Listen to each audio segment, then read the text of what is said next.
നമസ്കാരം. PM ശ്രീയുമായി ബന്ധപ്പെട്ട ചില ഉള്ളുകളികൾ പുറത്തുകൊണ്ടുവരുന്നതിനാണ് ഈ വീഡിയോ. PM ശ്രീ പദ്ധതിയുമായി മുന്നോട്ട് പോകാൻ UDF നേതൃയോഗം ഇന്നലെ സർക്കാരിന് അനുമതി നൽകിയിരുന്നു.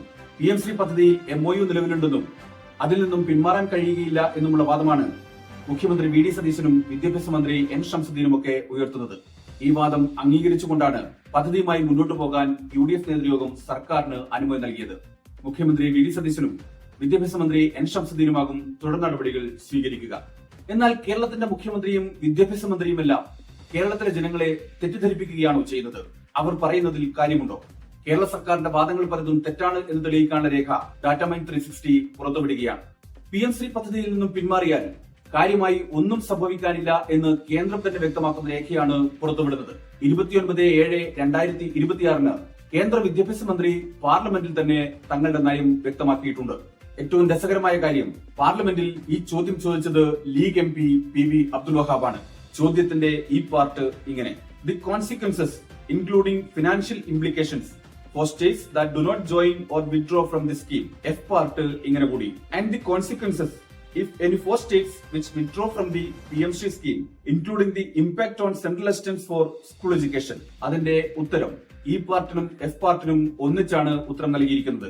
ഉത്തരത്തിന്റെ അവസാന ഭാഗം ഇങ്ങനെ: Therefore, the states that do not sign the MOU or withdraw from the scheme stand to miss out on these benefits of PM Shri scheme. അപ്പോൾ പിന്നെ PM ശ്രീയുടെ പണത്തിന് വേണ്ടി മാത്രമായിട്ടാണോ കേരളം മുന്നോട്ട് പോകുന്നത് എന്ന ചോദ്യം പ്രസക്തമാണ്. കേന്ദ്ര വിദ്യാഭ്യാസ മന്ത്രി നൽകുന്ന ഉത്തരം ഈ പദ്ധതിയുടെ ഭാഗമാകാതിരിക്കുകയോ പിന്മാറുകയോ ചെയ്താൽ PM ശ്രീയുടെ ഗുണം ലഭിക്കില്ല എന്ന് മാത്രമാണ്.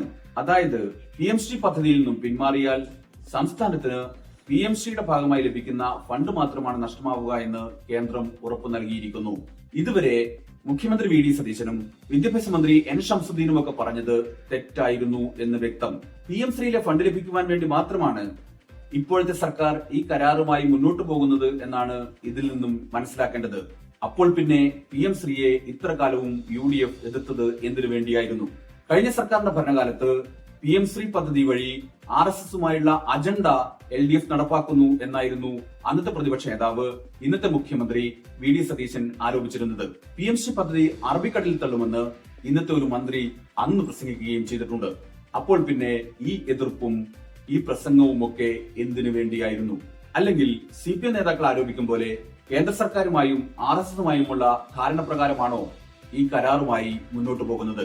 കേന്ദ്രത്തിന്റെ മറുപടിയോടെ മുഖ്യമന്ത്രി VD സതീശനും വിദ്യാഭ്യാസ മന്ത്രി N ഷംസുദ്ദീനും കൂടുതൽ സംശയനിഴലിലേക്ക് പോവുകയാണ്. മുസ്ലിം ലീഗിന്റെ ഇക്കാര്യത്തിലുള്ള നിലപാടും പൂർണ്ണമായും തുറന്നു കാട്ടപ്പെടുന്നു എന്ന് ചുരുക്കം.